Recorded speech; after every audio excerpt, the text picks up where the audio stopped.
comenzamos con la mesa redonda Doctores en el Mundo Empresarial. Soy Andrés Castellanos Gómez, profesor de investigación en el Instituto de Ciencia de Materiales de Madrid, que es parte del CSIC, y voy a moderar esta mesa en la que tenemos investigadoras y empresarias, ¿no?, en este entorno tecnológico. Voy a empezar haciendo una breve presentación. Primero, a mi izquierda, Natalia Artigas es doctora en biomedicina, con más de 11 años de experiencia en investigación en el laboratorio y actualmente es jefa de terapia genética en Integra Therapeutics, ¿verdad? Corregidme si me equivoco en algo, que ya os he dicho que hemos hecho lo que hemos podido. A continuación está María López Valdés, que es cofundadora y CEO de BitBrain, que es una empresa de neurotecnología fundada en 2010, en la que se desarrollan soluciones para investigación científica y la salud. Y tiene una sólida base científico-técnica, pero ha orientado su trayectoria más hacia la gestión y estrategia empresarial, ¿no? O sea, es un perfil ligeramente distinto, ¿no? Queremos tener un poco más heterogeneidad en la mesa. Y al final de la mesa está Beatriz Sanz, que combinó su trabajo como investigadora científica con el trabajo, digamos, en el sector privado durante su doctorado en la spin-off Nanoscale Biomagnetics, y actualmente trabaja en BeyondChip, que es una empresa dedicada al diseño y la fabricación de dispositivos microfluídicos para el desarrollo de órganos on chip, ¿no? Organoides, creo que se llaman esto, ¿o no? Sí, órgano-on-chip. Órgano-on-chip, vale. De manera general. Y ella es receptora de una de las ayudas Torres Quevedo, o sea que es también otro de los mecanismos, digamos, en los que podemos transferir el know-how de la academia en el sector empresarial. Y nos gustaría que, si tenéis alguna duda, alguna pregunta que queráis hacer a las ponentes de la mesa, yo creo que tenemos una hora de tiempo, tenemos suficiente tiempo para hacer una conversación, digamos así, fluida y dinámica. Si tenéis alguna pregunta, queréis alguna puntualización o no sé, alguna curiosidad que tengáis, yo creo que es mejor que lo hagamos así, digamos, en vivo, no esperemos hasta el final y hagamos las preguntas al final, ¿de acuerdo? Atreveos, no sé, dale. Muy rápido, si en 1 o 2 minutos nos pudieseis contar un poco el resumen de vuestra vida y por qué estáis aquí. Por contextualizar de cara a lo mejor a... Sí, que si no, no te oyen los de online. Eso, es como súper resumido el por qué estáis aquí, qué es lo que os movió y cuáles han sido los pasos así muy rápidos hasta el punto en el que estáis, ¿no? ¿Empiezo yo? Pues si os parece, vamos en orden, ¿sí? Sí, claro. De acuerdo. Bueno, yo empecé a estudiar biología porque me gustaba mucho entender cómo funcionan las cosas desde el punto de vista muy al detalle, digamos. Y entender los mecanismos de la vida me parecía muy apasionante. Entonces empecé biología y luego continué con la especialización, digamos, hacia la biología de la salud, haciendo un máster en biomedicina.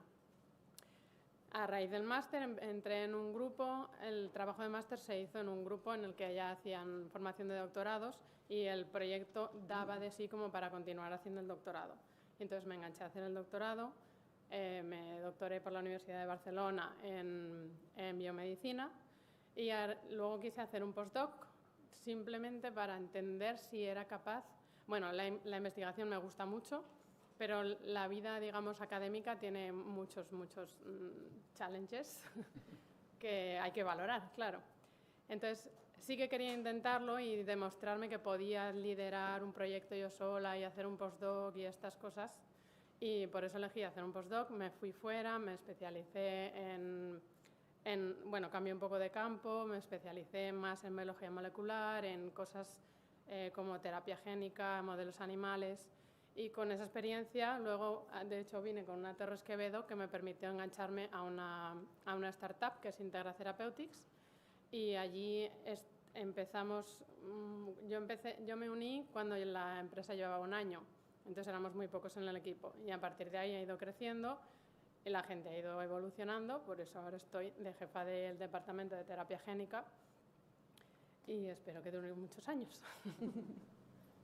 Bueno, pues yo soy de formación, soy matemática, vengo de una familia de matemáticos. Cuando quise hacer la carrera me dijeron que ni se me ocurriera hacer matemáticas porque no tenía salidas profesionales en aquel entonces. Curiosamente ahora es una de las carreras más demandadas. Cuando terminé la carrera me ofrecieron hacer la tesis en ingeniería, hice la tesis en ingeniería informática, en informática teórica. Coincidí con el que es mi socio. Él había levantado el departamento de el grupo de investigación de neurotecnología, fue uno de los primeros grupos de investigación que había en España de neurotecnología, y él y todo su grupo hicieron uno de los primeros prototipos del mundo de robots controlados con el pensamiento. Esto fue por 2008. Tuvimos la suerte, o la desgracia, según se mire, yo diría la suerte, de que vino New Science, nos hizo una entrevista, hizo un vídeo, lo subió a YouTube, fue el vídeo más visto de ciencia del año, empezaron a venir periodistas de todo el mundo y yo, sobre todo, como siempre he sido como más echada para adelante, pues me pedían que echara una mano con la prensa, porque yo me movía muy bien. Y me acuerdo que casi todos los periodistas, independientemente de la parte del mundo que vinieran, nos preguntaban, oye, ¿cuándo llegará la neurotecnología a la sociedad? Y yo me acuerdo que me miraba con mi socio y no teníamos ni idea de contestar esa pregunta. Decíamos, pues 20 años, por decir algo, ¿no? Como quien dice. Esto fue en 2008, ya estamos cerca. Y la verdad es que en ese momento yo dije, es que se está gastando un montón de dinero en investigación, se está gastando al final la investigación que hacéis, cada uno de vosotros se paga con los impuestos de todos los españoles y muchas veces, desgraciadamente, se queda cogiendo polvo en los cajones de la universidad, ¿vale? Y no va mucho más allá. Y nosotros, yo conseguí convencer a mi socio de decir, yo quiero que esto llegue más allá. No teníamos la idea de que las máquinas controladas con la mente fuera a ser un producto. Me ha gustado mucho algo que has dicho en tu intervención, cuando has dicho lo de muchas veces es una tecnología, una solución buscando un problema. Nosotros nacimos así, desde luego no es la mejor manera de nacer, pero a día de hoy tengo que decir que somos una de las empresas de referencia en neurotecnología, somos 70 empleados, damos resultados positivos, 15% de los empleados somos doctores. Hacemos investigación, papers, dirigimos tesis doctorales, proyectos de investigación en todo el mundo. En fin, que la vida de mis doctores no son muy distintas a la vida que tenéis vosotros, con la ventaja que quizás en una empresa no tienes la burocracia que tienes en la universidad. Bueno, ahora después de María, mi vida va a quedar un poco reducida, pero bueno. Yo estudié química en Zaragoza y después hice un máster en materiales nanométricos y aplicaciones nanotecnológicas. Allí conocí a mi director de tesis, hice el proyecto, tuvimos bastantes resultados, publicaciones, pero no tenía beca. Después él estaba montando justo una startup y me ofreció hacer la tesis en colaboración con la empresa, teniendo la parte académica y colaborando en trabajos diarios de la empresa. Entonces, he estado así durante mucho tiempo. Acabé la tesis, me ofrecieron ya trabajo en la empresa, seguí colaborando con la universidad y dando clases como asociada, siempre esperando que llegara el momento de conseguir una plaza de ayudante doctor, que nunca llegó. Y al final dejé ese trabajo, estuve buscando otros trabajos en la industria. En ninguna me ofrecían lo que yo buscaba, que era continuar con la investigación, pero en el mundo industrial y solucionando problemas reales. Hasta que BeyondChip me ofreció entrar a formar parte de su equipo de I+D y conseguí la beca Torres Quevedo. Mi proyecto va asociado a un proyecto europeo muy puntero en el tema de microfluídica para órgano-on-chip. Colaboro con el proyecto, participa en 52 entidades europeas, tanto académicas como de la industria, y ahora pues estoy muy contenta y no volvería a la academia. Bueno, yo creo que a lo mejor, construyendo sobre este último comentario, es importante que hagamos una reflexión, ¿no? sobre que a veces tenemos muy claros cuáles son los caminos de la carrera académica y parece que si te sales de los caminos que son más comunes o más establecidos, llamémoslo así, se siente como un fracaso. Y, o sea, a lo mejor podemos hacer un poco de debate sobre esto. De hecho, bueno, lo que he resumido así en un par de minutos, claro, ha sido una carrera de altibajos emocionales, tanto para mí como a nivel de mi entorno, y muchas miradas, muchas veces de lástima, como qué pena que no has llegado a entrar. Y ahora yo no estoy muy contenta y no me arrepiento del camino que he seguido. A lo mejor eso, si queréis continuar con algo. Yo os comento de los, creo que son 10 doctores que estamos en la compañía, 2 de ellos son profesores titulares, tienen su plaza allí.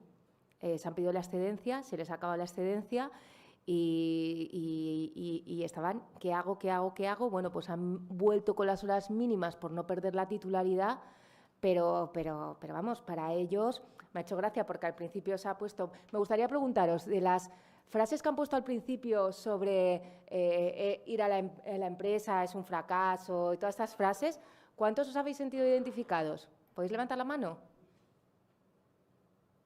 Vale, bueno, pues que sepáis que esas frases, si cambias empresa por universidad, son lo que piensan los doctores que trabajan en BitBrain, ¿vale? Entonces, que sepáis simplemente que hay otras salidas, que quizás en España es verdad que hay pocas empresas, a lo mejor como BeOnChip o BitBrain o la Integra, pero existen y que podéis hacer una carrera investigadora fantástica y, como he dicho antes, quizás sin tanta burocracia, sin que te toque preparar el POD cuando eres titular y cosas así, ¿no? Entonces, que sepáis que existe y que se puede hacer. Antes de pasar, a lo mejor me gustaría comentar una cosa, que es verdad que en las primeras fases de vuestra formación, ¿no? O sea, durante la carrera y también durante el máster y después en el doctorado, es todo muy centrado en torno a la universidad, todo gravita en torno al mundo académico de la universidad. Entonces, al final tenéis una visión que está completamente sesgada por el entorno en el que crecéis, ¿no? Que yo lo veo ahora desde esta perspectiva, ¿no? Que nosotros, una vez dentro de nuestra zona, nuestro entorno, mandamos unos mensajes sin querer a lo mejor que vienen sesgados por la manera en que hemos crecido y hemos vivido, ¿no? Entonces no hemos conocido otra cosa. Entonces parece como que salirse de esos caminos es un fracaso y una de las motivaciones de esta jornada y de esta mesa es mandar otros mensajes que, ¿no? Para enriqueceros un poco vuestra visión. ¿Quieres añadir algo más a esto, Natalia? Yo quería comentar con respecto al hecho de que se puedan hacer doctorados en industria y en academia. Yo en Integra también formamos doctores y entiendo que la experiencia es totalmente diferente entre hacer el doctorado en industria y hacerlo en academia. En academia igual suele ser más común que estés tú solo contra el mundo y eso te da la oportunidad de formarte en muchas cosas que en la industria no. Sin embargo, en la industria estás como siempre como mucho más apoyado por todo tu equipo que está tirando del proyecto contigo. No es yo tengo un proyecto que yo desarrollo. En industria formas parte de un departamento, de un grupo y están todos trabajando, digamos, para tu tesis al final. Entonces, es una experiencia totalmente diferente. Unas cosas te dan, un mundo te da unas cosas que el otro no y tienes que también pensar cómo te quieres formar, qué quieres obtener, cuál va a ser el siguiente paso y todas estas cosas tienen que estar también dentro del tablero cuando quieres valorar qué hacer, cuando tienes que decidir qué hacer. Yo, y creo que esto no solamente aplica a la tesis doctoral, yo por lo menos, yo hacía mi tesis era, contra el mundo, claramente, era sobre… Sí, o sea, no, pero es que además nuestro grupo de investigación era mi directora de tesis y yo. O sea, es que no tenía dónde apoyarme. En una academia también pasa, claro, que son grupos entonces, chiquititos. esto era mi caso, ¿no? Luego estaba el grupo de robótica, que eran un mogollón de gente, y yo tenía una envidia tremenda del grupo de robótica. Pero, por ejemplo, en BitBrain lo que yo veo es que, al final, cuando estaba en academia, me relacionaba con los perfiles que eran como el mío. La gente en BitBrain tiene acceso, o sea, por ejemplo, a lo mejor tienes gente que es de biología o que es de neurociencias, y tiene sentado al lado al ingeniero informático, y tiene al ingeniero de telecomunicaciones, y tiene al ingeniero de hardware. Y entre todos hacen algo mucho más grande, mucho más potente que toca la vida de las personas. Entonces es como, también es más ágil, ¿no? Sí, y en este sentido también te formas mucho cuando trabajas en la industria. Como tienes distintos perfiles, a ser más flexible y a aprender a trabajar con personas que no hablan tu mismo idioma, es decir, que no han hecho tu misma carrera o que buscan lo mismo en esa investigación. Son perfiles distintos y cada uno aporta lo suyo y eso para mí ha sido muy gratificante, el conocer la relación con perfiles muy distintos. Hasta ahora habéis comentado un poco los doctorados que se hacen en la industria, cómo tienen ciertas ventajas también con respecto a los doctorados que se hacen en la universidad o en los centros de investigación. Vamos a ver la otra vuelta de la tortilla. ¿Qué, digamos, ventajas, qué características, qué habilidades tienen doctores formados en la universidad o en centros de investigación que consideráis que son súper valiosos para el tipo de trabajo que se desarrolla en una empresa de base tecnológica? Empezamos por Natalia, por ejemplo, ¿te parece? Venga. Empezamos así otra vez. Sí, hacemos uno a uno. Para mí, el hecho de que estés solo contra el mundo, cuando estás en academia, que suele ser lo más frecuente, o sea, cuando empiezas el doctorado te lanzan una pregunta y tú te apañas para resolverla, para contestarla, y eso te forma mucho. También como habilidades emocionales de resiliencia, de estas cosas. Estás sacándote las castañas del fuego, digamos, todos los días. Y estás leyendo tú sola y aprendiendo dónde puedes tocar, haciendo networking como puedes. Entonces, al final, eso, en un tiempo como son 3-4 años y cuando quieres pasar al mundo laboral, digamos, eres una persona muy competente porque sabes realmente resolver problemas de una manera ágil. Ya has pasado por el estar estancado en cosas y sabes resolver cuando tienes que parar de seguir ese camino y cambiar de opción. Todas esas decisiones que tienes que hacer durante un doctorado cuando estás solo y no tienes un director. A ver, también depende del entorno en el que estás. Hay mucha gente que tiene postdocs apoyando o que tienen un director que realmente está muy encima, pero en lo general es que tienes una pregunta y tú resuelves. Entonces, adquieres muchas capacidades que son luego muy valiosas para resolución de todo, para ser resolutivo y para tener también la autonomía de tomar decisiones y de tomarlas con criterio, porque ya has estado ahí. ¿Queréis añadir alguna cosa? A mí, no me quiero repetir, resiliencia, autonomía, profundidad es clave, o sea, yo creo que eso es clarísimo. En nuestro caso particular, yo siempre distingo, tú tienes empleados que son mercenarios, ¿vale? Que es, tú me pagas, tienes 8 horas de mi tiempo y aquí se acaba, ¿vale? Los doctores nunca, los míos por lo menos, nunca han sido mercenarios, ¿vale? Hacen sus 8 horas y no les pedimos que hagan ni un minuto más, y tienen su vida fuera de la oficina y tal, pero tienen una capacidad de automotivación, de querer profundizar, hacen suyo el proyecto. Es maravilloso. Yo no he tenido rotación en doctores. Los doctores cuando empiezan se quedan. Con los mercenarios se nos van. Es posible también que tenga mucho que ver por el momento en el que está España, porque sí que en Estados Unidos, por ejemplo, hay muchos más doctores mercenarios, pero en España a día de hoy, yo no sé vuestros casos, pero todos los que tengo se han quedado. Sí, en BeyondChip también las personas que estamos 8 personas, de las cuales 5 somos doctores y en la mayor parte de los casos hacemos nuestro el proyecto. Entonces, de momento no ha habido rotación en ese sentido. Sí, Daniel creo que tenía una... Es que se escucha, ¿no? Sí. Es sobre la misma pregunta, quería ir un poco más lejos de, vale, esto es lo que aporta o lo que saben, pero también yo creo que es interesante que digáis los que se incorporan desde el doctorado, ¿qué echáis en falta en ellos? Porque yo también hay ciertas cosas que a veces echo en falta, no sé si se me entiende, de lo que es el día a día de la empresa también tenemos ciertos vicios que creo que está bien saberlos cuando se está iniciando para también intentar ir formando, ¿no? Entonces, que digáis también como lo bueno y lo malo, porque yo creo que da una visión más global. En nuestro caso yo creo que tenemos muy idealizados los doctores. Si podemos, contratamos doctores, porque sabemos que es una buena apuesta, digamos. Lo que sí que a veces valoramos cuando contratamos un doctor es si van a ser capaces de adaptarse, digamos, a un ambiente tan exigente y tan rápido como es la industria.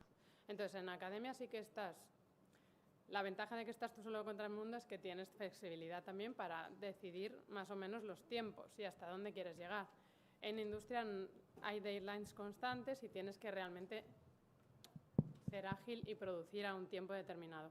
A veces la gente que viene de academia se pierde más en intentar llegar al fin de la pregunta de por qué no está saliendo esto y realmente si no está saliendo y ya has estado una semana o X tiempo que esto no sale, cambia la estrategia. Pero a la gente de academia nos gusta te hacen una entender- tesis de cada pregunta, ¿no? Exacto. Nos gusta entender por qué no está saliendo. Y venga, claro.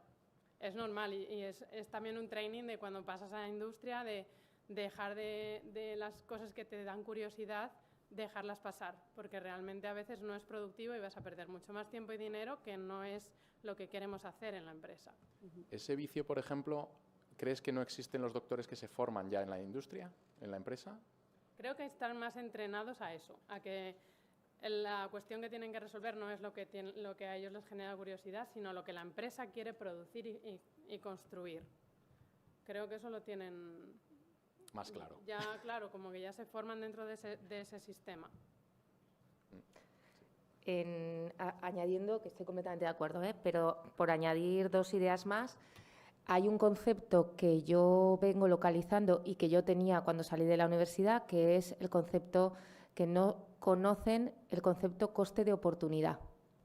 Cuando estás en la universidad, básicamente tú te lo guisas, tú te lo comes y es genial para la autonomía, es maravilloso porque son muy autónomos, pero también a veces hacen cosas que no tienen tanto valor y que hay otras personas que lo pueden hacer y así el doctor se puede focalizar en donde realmente está aportando valor y donde realmente es diferencial, ¿no? Entonces, que un doctor se ponga a recopilar facturas de un proyecto, pues como que en la universidad se hace, pero como que en la empresa no tiene ningún sentido, ¿vale? Esa es una. Y luego, muy pocas veces, pero a veces pasa que hay que gestionar los egos, ¿vale? Afortunadamente se gestiona y se redirige y no hemos tenido problemas, pero hay veces que inicialmente, pues bueno, cuando tú vienes de la universidad y consideras, como algunos de vosotros considerabais, y yo también, que los de la empresa valen menos, pues ahí hay egos que gestionar, que luego a la realidad en la empresa funcionas por valor. Tú puedes ir con un doctorado y puedes tener unas competencias brutales y tener un conocimiento brutal, pero dependes también de tus compañeros y todos aportamos valor. Y al final, cuando eso se entiende, todo fluye fenomenal. No tengo nada más que añadir. Voy a aprovechar para... perdona, ¿ibas a añadir algo más? No, que lo de los egos es un temón, que da para mucho también. Después, si eso, sacamos el tema otra vez.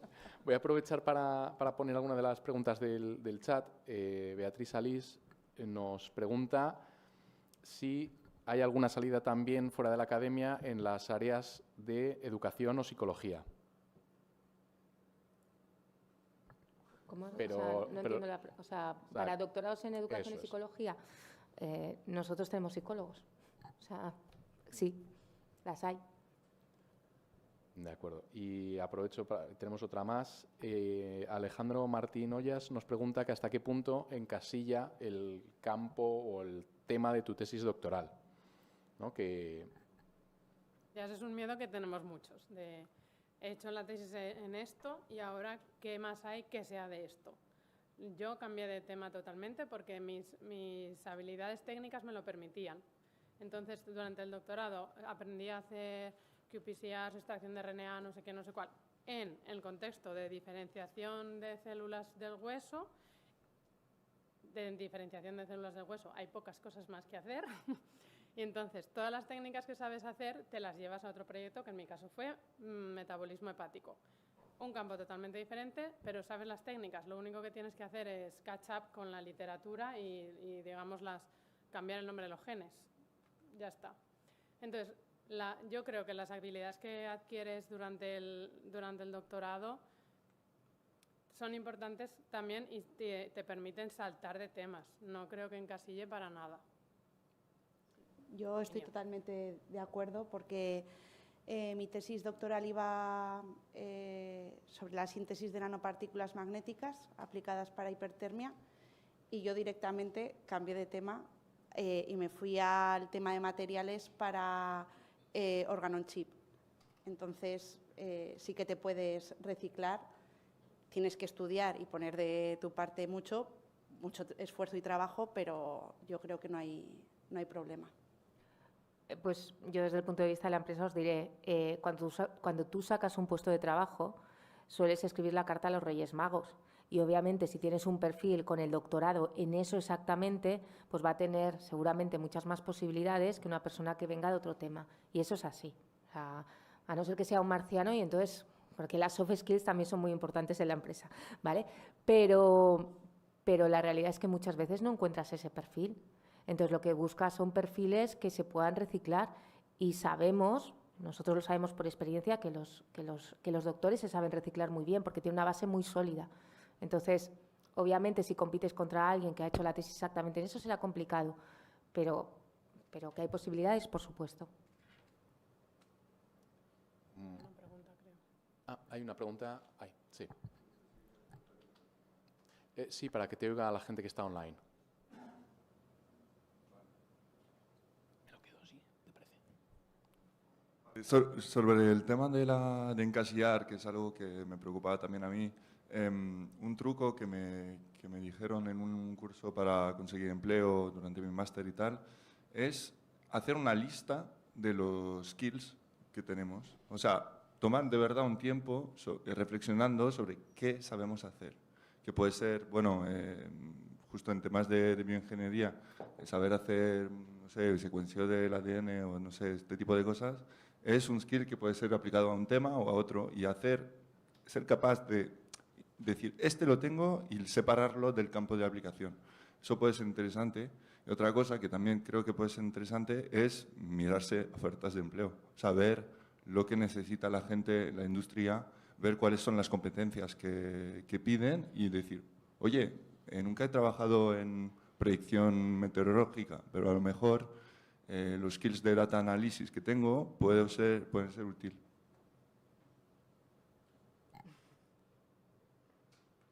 Sí. Sí, Óscar. Sí.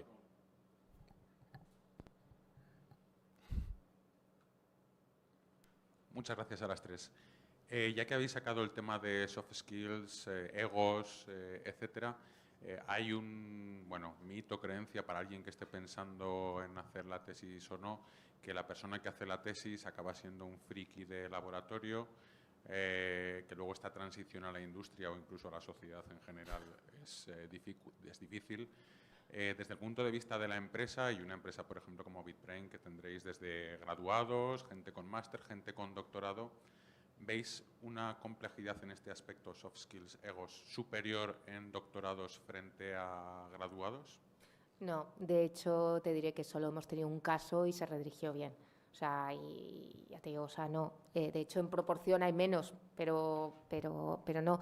Y de hecho también te digo que lo que estamos viendo es que los graduados que entran ahora entran con unas expectativas que no se corresponden con la realidad laboral de España. O sea, entran con, estos son mis derechos y hago lo mínimo. Y eso, por ejemplo, los doctores no lo encuentras. Confirmamos el mito, he de entonces. decir que eso lo valoro, en verdad, ¿eh? Las nuevas generaciones vienen mucho más marcando límites que lo que hemos hecho nosotros. Luego, claro, te encuentras con...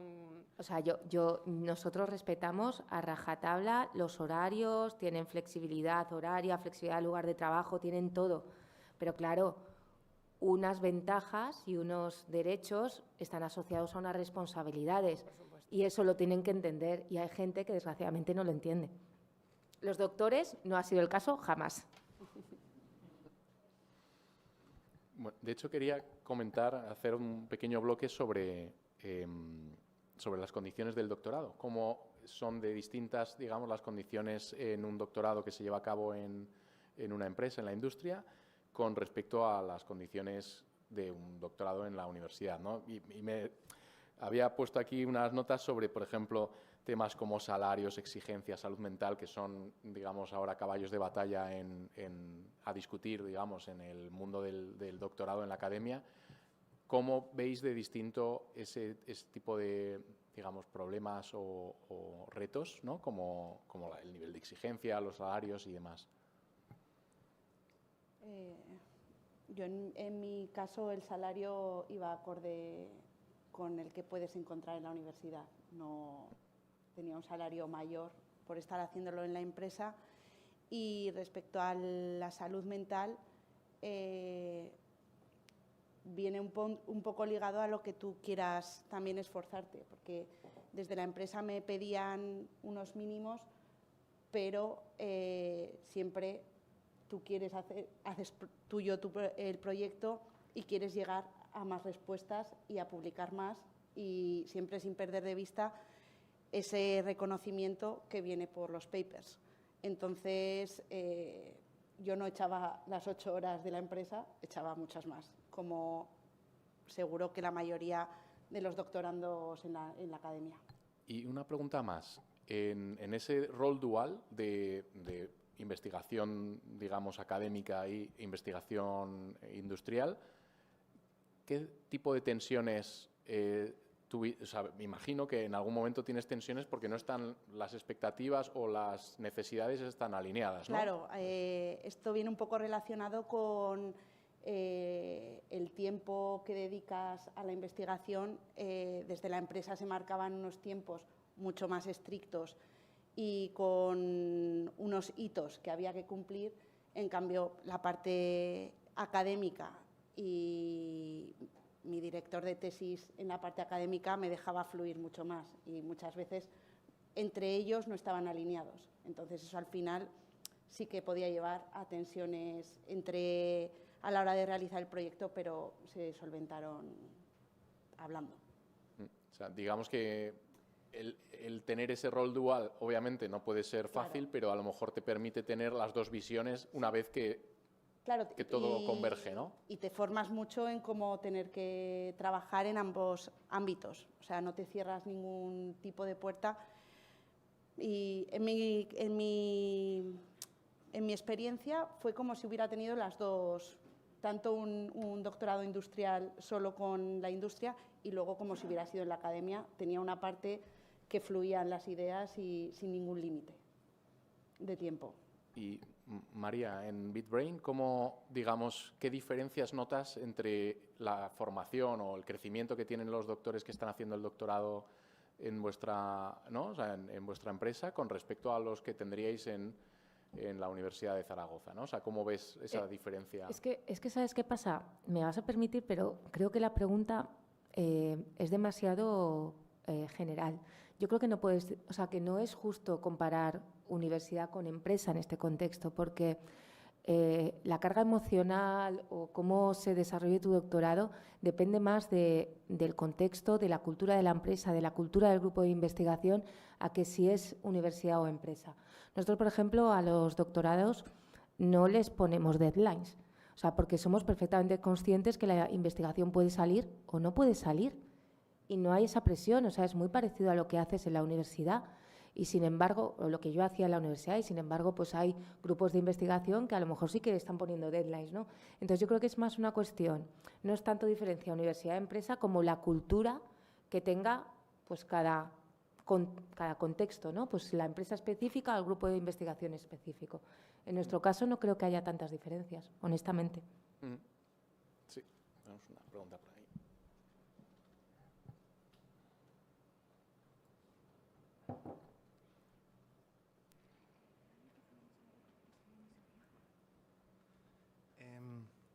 ¿Se me oye? Vale.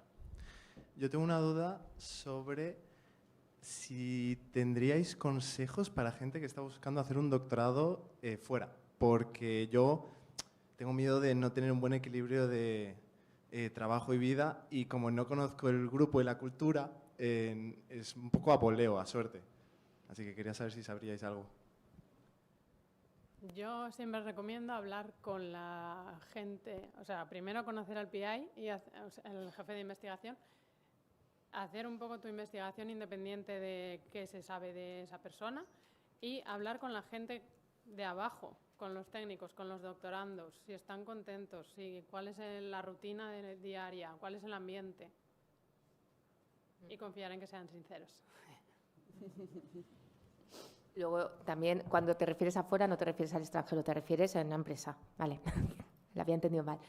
Yo creo que es importante porque es verdad que hay muchas empresas que tienen departamentos de I+D, pero que realmente no hacen la I+D que vosotros tenéis en mente. Una de las cosas que más me sorprendió a mí cuando monté la empresa y empecé a hablar con otros emprendedores y otros empresarios es que ellos ya se llamaban I+D a cosas que para mí no eran I+D. Entonces, mi recomendación, si vienes del mundo de la universidad académico y quieres seguir con ese perfil investigador de papers y tal, lo tienes tan fácil como mirar si la empresa en particular está publicando, si participa en propuestas de I+D, etcétera, etcétera. Porque si no, es posible que el cambio vaya a ser muy fuerte.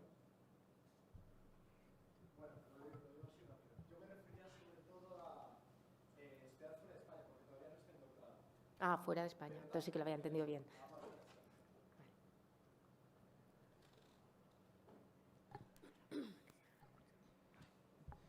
Hola, ¿me escuchan bien? Sí. Sí, bueno, tengo una pregunta que es un poco general, entonces espero no. ¿Es posible, por ejemplo, hacer una integración multidisciplinaria o planearla un poco desde antes? Es decir, ¿es posible mirar la parte de networking para situarte en una empresa y planear al mismo tiempo con qué tipo de doctorado, o sea, por qué enfoque disciplinar o multidisciplinar para hacer tu doctorado podría, sí, o sea, no logro elaborarla mucho porque es muy general, muy global, o sea, mejor dicho, ¿qué tipo de incertidumbres habría en planificar entre hacer tu doctorado y hacer networking para luego consolidarte como una persona con un doctorado a nivel de empresa? Sí, yo tengo máster, luego estoy planeando hacer doctorado, entonces tengo esas inquietudes, esas incógnitas. Entonces, por eso me cuesta elaborar la pregunta.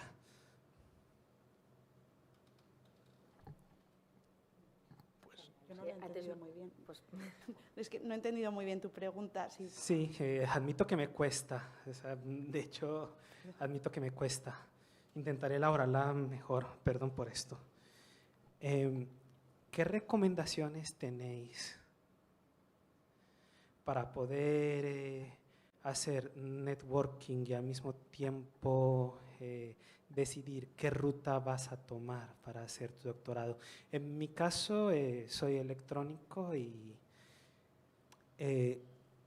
¿qué tipo de nociones interdisciplinarias puedes tomar por lo menos en mi caso, desde la electrónica para este tipo de ámbitos empresariales? Si quieres, le doy yo. ¿Y esto te refieres para elegir qué tipo de doctorado vas a hacer? Correcto, sí. ¿Tipo significando academia o industria? Hacer industria. Es que yo creo que igual no es así, pero creo que en industria se hace una proposición de proyecto, que son cosas que van a encajar con el desarrollo de la propia empresa. Y entonces no es tu decisión decidir de qué vas a hacer el doctorado o cómo lo vas a enfocar, sino que ellos ya te hacen una oferta de queremos un doctor o se abre una plaza de doctor para resolver y este es el proyecto. Y está más o menos definido. O sea, en nuestro caso, normalmente lo que nos pasa es que son propios empleados que ven que están haciendo I+D y dicen, oye, ¿por qué no hacer el doctorado? Entonces ya es en la línea que están trabajando, hacen el doctorado, ¿vale? Yo lo que he querido entender también de tu pregunta es, ¿hay alguna manera de saber cuáles son las competencias que podría desarrollar una tesis doctoral para luego ser más atractivo en el mundo de la empresa? Si es así, yo te diría, piensa a ver qué empresas te pueden interesar, no te focalices solo en una y mira a ver qué tipo de I+D están haciendo. También puedes ir como decía antes Moisés, puedes ir a ferias. Puedes ir a ferias, ver ferias de innovación, ver qué cositas están haciendo, etcétera. Nosotros, por ejemplo, vamos a bastantes ferias internacionales y nos vienen muchas veces estudiantes a preguntar, sobre todo en Estados Unidos, lo tienen súper claro. Vienen, oye, estoy haciendo esto, ¿por dónde irías? Si quisiera trabajar en BitBrain, ¿qué tipo de cosas harías? Y tú les contestas. Entonces eso puede ser una feria y preguntar sin problemas y luego decidir si eso te interesa o no. Ahora, que una empresa te diga, sí, a mí me interesaría este perfil, también pensad que las empresas muchas veces pensamos en las necesidades de ahora, porque en 5 años vamos tan rápido que a saber dónde estamos. Y a lo mejor esa necesidad ya la hemos cubierto, ¿eh? Entonces, bueno. Pues nada, muchas gracias. Que sí, ayuda a elucidar un poco ese conflicto y esa incertidumbre entre una cosa y la otra. Lo agradezco. Me gustaría volver, María, a lo que habías comentado antes de cómo diferenciar empresas en las que el departamento de I+D en realidad no hace investigación de las que sí lo hacéis, ¿no? Yo creo que más o menos sabría qué herramientas tendría que utilizar para saber si una empresa publica o no publica papers, si una empresa colabora o no colabora en consorcios europeos, de proyectos europeos y demás, pero a lo mejor está bien que para los estudiantes que todavía no están metidos en el mundo de la investigación, que discutamos un poco qué herramientas pueden usar específicamente, ¿no? Para ayudarles a que pues ya sepan, ya tengan los deberes hechos, que digan, me voy a ir a Google Scholar, voy a buscar, ¿no? O sea, eso... Sí, a ver, por ejemplo, las empresas que trabajamos en proyectos de I+D tenemos obligación de tener transparencia en cuanto a quién nos está cofinanciando, con lo cual, si os metéis en la web, en nuestro caso de BitBrain, tenéis un apartado de ciencia y vais a ver ahí proyectos y ahí está un pequeño resumen del proyecto, de quién nos lo ha financiado, etcétera, etcétera. Y igual que lo hacemos BitBrain, lo tiene que hacer cualquier empresa que reciba ayudas públicas a la I+D. Entonces, es una manera muy fácil de ir a la web de una empresa y ver si está realmente participando en proyectos. Y luego los papers yo creo que está claro. O sea, tú puedes ir a LinkedIn, ver quién trabaja en esa empresa y luego irte a Google Scholar o donde sea y te lo va a decir. Sí, a veces también nosotros tenemos un apartado de publicaciones directamente en la página web, que eso te ayuda a ver en qué estado estamos. Sí, Óscar. Añado rápidamente una herramienta más. También podéis consultar la resolución anual de las Torres Quevedo. Podréis ver qué empresa contrata y el sueldo que pagan a los investigadores, porque está en la tabla. Sí. Y hoy en día, con cualquier inteligencia artificial, le podéis pedir que os haga un resumen súper rápido. Entonces, no solo podéis ver quién contrata, sino en qué condiciones. A ver, déjame que vea por dónde vamos, que esto ha ido... Hay mogollón de preguntas por ahí, ¿eh? ¿Sí? No, Hay, te están pues quitando el entonces, trabajo. No, bueno, mejor. Cuanto más preguntéis, menos trabajo tengo que hacer, efectivamente.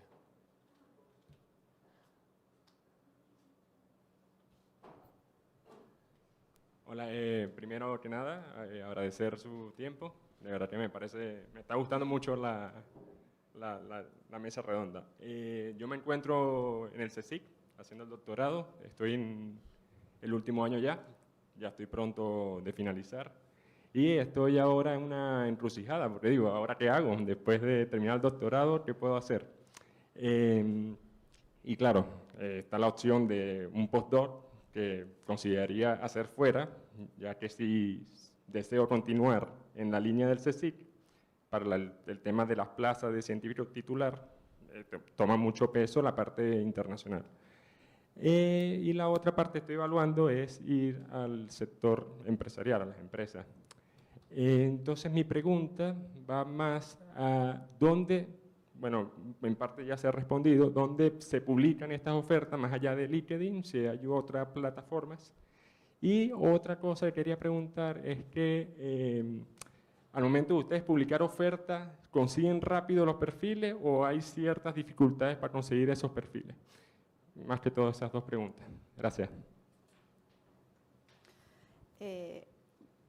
¿Comienzo yo? Sí, por supuesto. En nuestro caso, los perfiles suelen ser complicados de cubrir porque ya buscamos unas skills técnicas muy concretas, pero como en mi caso entré y no tenía todo el perfil, entonces siempre si crees que puedes llegar a encajar, yo te animo a que o escribas y preguntes o veas valores, pues eso, apuntarte al proceso de selección.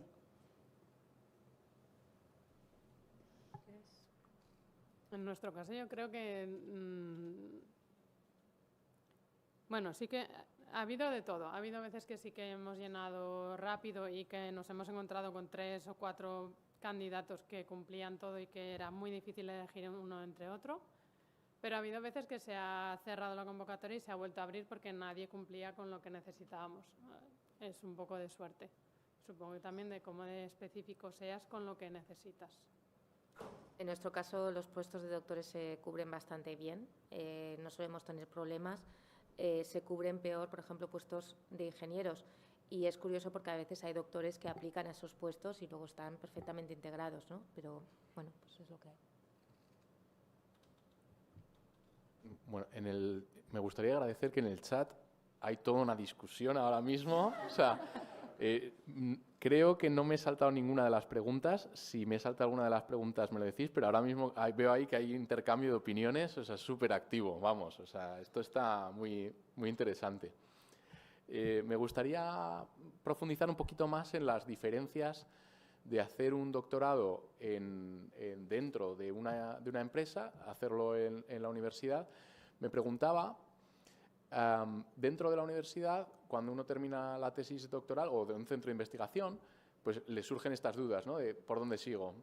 ¿Sigo en investigación postdoctoral, como nos comentaban, ¿no? O sea, y hago, digamos, una carrera académica en la universidad o centro de investigación, o me voy a la industria. Y me preguntaba si los doctorados que crecen dentro de una empresa suelen tener bastante claro ya que van a continuar su carrera académica dentro de empresas, pues, distintas empresas del sector o dentro de la misma empresa. Me preguntaba si veis vosotros una diferencia, vosotras.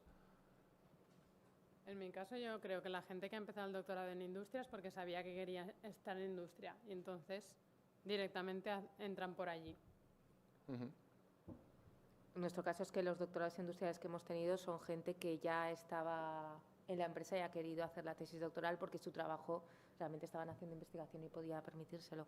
No hemos captado a nadie para hacer el doctorado industrial, es algo que sale de una manera muy natural dentro de la propia empresa. O sea, que las funciones que tenían, digamos, han ido evolucionando hacia tareas más de investigación y han decidido, pues, esto es investigación. Es que en nuestra empresa el departamento de I+D es muy grande, entonces es que no tenemos, departamento de I+D no es solo doctores, que tenemos ingenieros y tenemos de todo tipo de perfiles que levantan la mano y dicen, oye, pues ya, puestos quiero hacer una tesis, pues estupendo. Nosotros hemos tenido en los 2 últimos doctorados industriales como experiencias un poco contrarias. Una persona que estaba en la universidad y colaborando con BeyondChip hizo el doctorado industrial y ahora está en el equipo, y otra persona que después de hacer el doctorado industrial ha decidido pasarse a la academia directamente. Entonces, no, bueno. En vuestro caso es 50-50. Sí, no puedo. Es que me lo preguntaba porque del mismo modo que parece, ¿no?, lo que decíamos antes al principio de la mesa redonda, que es como una especie de gran tabú bueno, no es un tabú, no sabría, o sea, se ve como un fracaso lo de ir desde la academia hacia la investigación en la industria. O sea, es una de esas frases repetidas que decíamos al principio, ¿no?, que del mismo modo pensaría que alguien que hace el doctorado en la industria va a tener problemas si cambia de opinión a hacer el resto de su carrera académica en universidad o en centro de investigación, porque no va a ser reconocido de la misma manera. Que muchas veces te queda esa espinita de qué hubiera pasado si me hubiera quedado en un sitio o en otro. Entonces, creo que cuando acabas el doctorado estás en un momento todavía vital en el que puedes plantearte hacer un cambio y luego volver atrás si es necesario. No sé, ¿cómo lo veis? Pero lo de la espinita no es un problema de ricos, o sea, de que tienes que decidir entre dos cosas que en el fondo las dos están bien y entonces te queda la espinita porque ¿qué hubiese pasado no, si? Pero bueno, nada. No sé, yo desde el punto de vista de hacer el doctorado, como que la mayoría pensamos que el camino final es estar en la academia. Entonces, como que siempre, por lo menos a mí me quedaba como esa cosa de intentar entrar a formar parte de la academia. Y yo creo que la persona que se ha ido de BeyondChip le pasaba un poco eso, el querer probar ese camino en la academia y luego ya ha estado en la industria, ya sabe lo que es y puede volver. Creo que Daniel tiene... ¿Ahora? Sí. Que además es compartida. Y es que desde la parte académica, todo este tema de la internacionalización, el hacer un postdoc fuera, el salir otras, bueno, en este caso empresas o lo que sea, es como un must. que si no lo tienes estás fuera. Quería saber, para vosotras, cuál es la sensación dentro de la empresa. Y también, pongo un caso concreto, nosotros tenemos una doctora que está en la empresa todo genial y le han dado una Marie Curie. Entonces, ¿cuáles son esas sensaciones de, bueno, ahora ya me estoy encaminando hacia allá, o de verdad en la empresa se va a valorar que haga un postdoc fuera, aprenda algo y vuelva? ¿Cómo es esto? ¿Cómo se gestiona? No sé. Ya, es que yo creo que para la academia, que sea aún más salir fuera, está relacionado con cómo funciona la academia y que el sistema académico, o sea, en academia la gente no está para ganar un sueldo, digamos. Ganan un sueldo, pero la universidad está formada como fuente de conocimiento. Entonces, un problema grande de las universidades también es la endogamia. La gente que entra haciendo el doctorado, luego se crean los puestos de adjunto, de no sé qué, a medida para ellos, y luego están ahí a base de favoritismos, y igual no son gente que son todo lo bueno que podría ser. Entonces, una manera de obligar a la gente a desvincularse de la universidad, salir fuera, formarse, es que salir fuera y cambiar de ambiente te abre también la mente a muchas otras cosas, muchas maneras de funcionar, y luego eso lo puedes traer a la universidad. Y la universidad está aquí para mejorar académicamente. Los profesores tienen que ser los mejores para formar a las siguientes generaciones. La industria no está para formar a los mejores, está para generar cosas útiles a la sociedad, pero prácticas, digamos. Entonces, sí, puedes aprender, sí, total. Pero yo creo que la rapidez de la empresa, lo que ha dicho ella, de las necesidades de la empresa de ahora no son las de dentro de 5 años. Entonces, no sé si una empresa apostaría por... También los tiempos de la empresa no saben si en 5 años van a tener la misma situación económica como para recoger a ese postdoc que ha ido fuera a formarse. Entonces, es como... Yo creo que en academia está más valorado que en industria. Es que yo creo que es una cuestión de objetivos y KPIs. Al final, en el mundo académico, o tienes el KPI que he hecho una estancia de investigación, o lo tienes complicado para conseguir un puesto de titular. En la empresa no es así. ¿Yo mandaría un doctorado fuera? Si tiene sentido, sí. Si aporta valor, sí. Pero mandarlo por mandarlo, pues a lo mejor no. O sea, al final es una cuestión de objetivos, y desgraciadamente los KPIs a veces son un poco, bueno, pues que a lo mejor no están del todo bien puestos, ¿sabes? Entonces es como... ¿vamos a empezar a mandar gente fuera por mandar? Pues chico, si me das un buen motivo, oye, voy a ir a trabajar con el tío que más sabe del mundo de no sé qué, y voy a aprender esto, y me voy a traer esto, encantada que te vayas.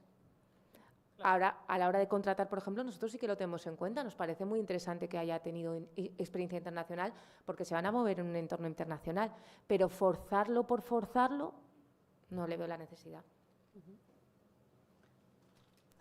En relación a esta conversación, a mí me gustaría preguntar si haces postdoc en la industria, luego sí puedes volver a la academia. O sea, un postdoc corto de 2 años en una empresa farmacéutica, en I+D, y luego pues poder volver con una Ramón y Cajal o otras opciones. Igual no quieres volver, ¿eh? En teoría sí se puede. Yo conozco gente que ha hecho el back and forward en Academia e Industria toda su carrera.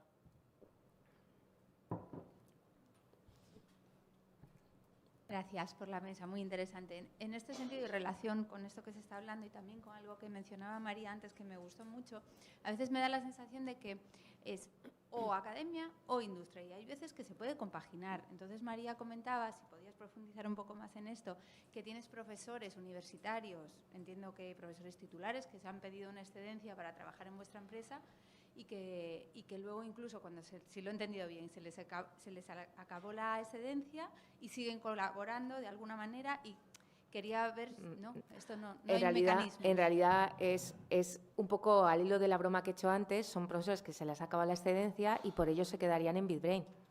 Entonces lo que han hecho es pedir las horas mínimas en academia para poder seguir a tiempo completo en BitBrain y hacer las mínimas para no perder la plaza de titular, que al final es como su salvavidas, pero ellos no tienen interés en volver a... Pero legalmente lo están compaginando. Lo están compaginando. ¿Con qué tipo de mecanismo se puede hacer eso? Pues bueno, primero nosotros somos spin-off de la Universidad de Zaragoza, y estos 2 casos son de la Universidad de Zaragoza. Entonces, como spin-off sí que tienes ciertas ventajas.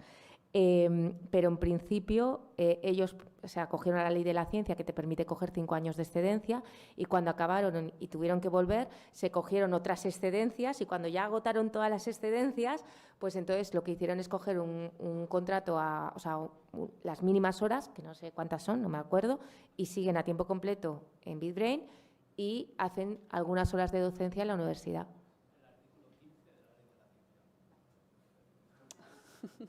Pero a los 5 años se acaba. Entonces, los míos buscan maneras para poder alargarlo porque no tienen la necesidad de volver a la universidad.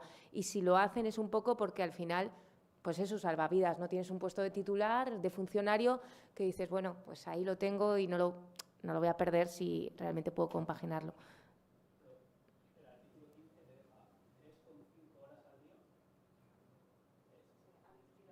Que creo que es...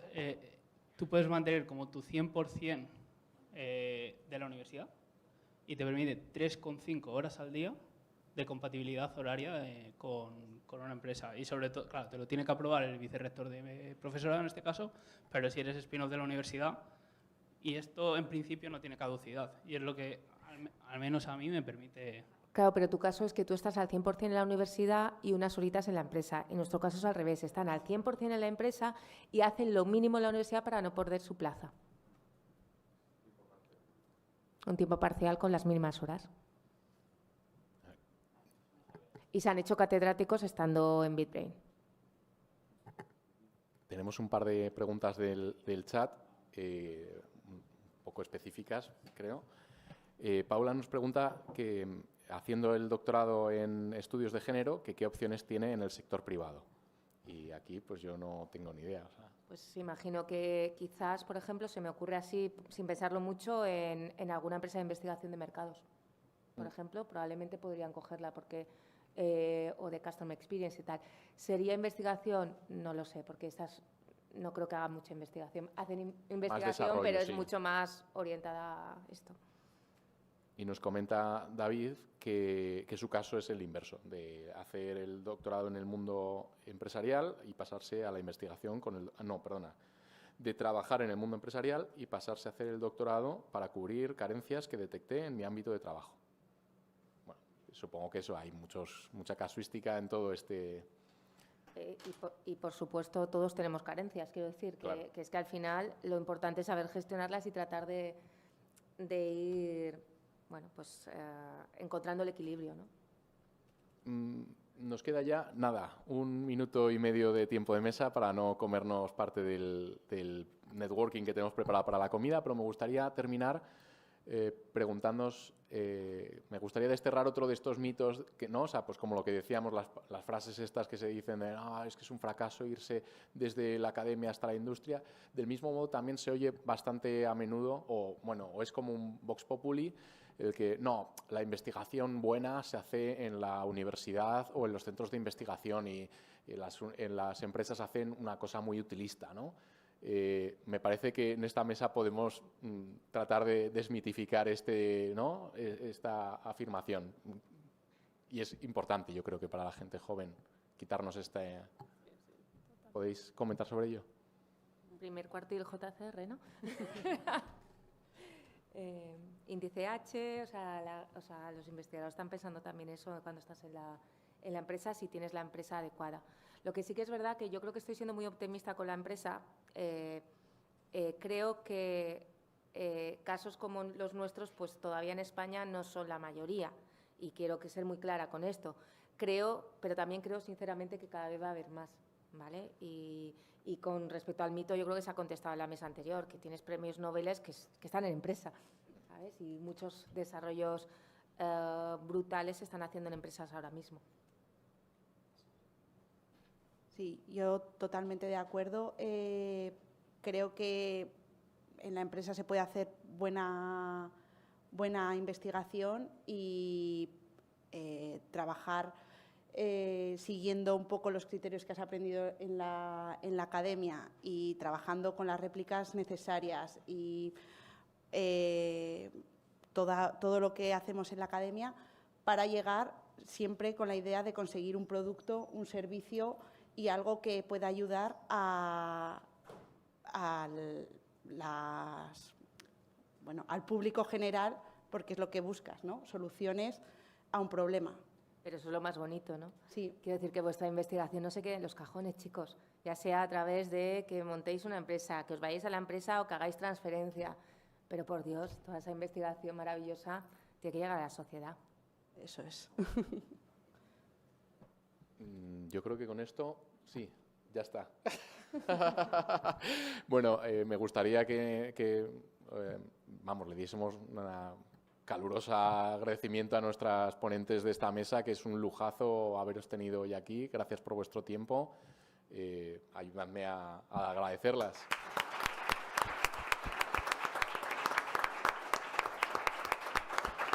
Esperamos que alguno haya cambiado un poco el chip sobre lo malas que somos las empresas. Bueno, y gracias también a la gente que estáis online, que menuda discusión que habéis tenido en el chat.